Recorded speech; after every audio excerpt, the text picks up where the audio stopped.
திருப்பத்தூர் மாவட்டம் ஆண்டியப்பனூர் என்னும் கிராமத்தில் இயற்கை அழகு நிறைந்த ஒரு மலைப்பகுதியின் அடிவாரத்தில் அமைந்திருக்கிறது பாப்பாத்தி அம்மன் திருக்கோவில்.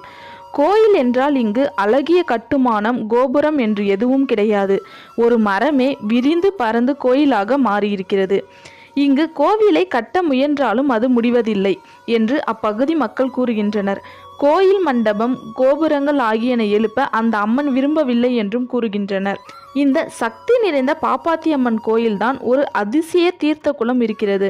இது மனிதர்களால் உணர்ந்து கொள்ளப்படாத மர்மமாக உள்ளது. இக்குளம் வெறும் 5 அடி ஆழம்தான். ஆனால் இக்குளத்தில் தண்ணீர் எங்கிருந்து உற்பத்தியாகிறது என்று இன்றளவும் யாருக்கும் தெரியாத நிலை உள்ளது. இதை ஆராய வந்தவர்களுக்கு தீங்கு நேர்ந்ததாக கிராம மக்கள் கூறுகின்றனர். மேலும் இக்குளத்தில் எக்காலத்திலும் தண்ணீர் வற்றவே வற்றாதாம். சுற்று வட்டாரத்தில் இருக்கும் கிராமங்களில் கோடை காலத்தில் தண்ணீர் பஞ்சம் வந்தாலும்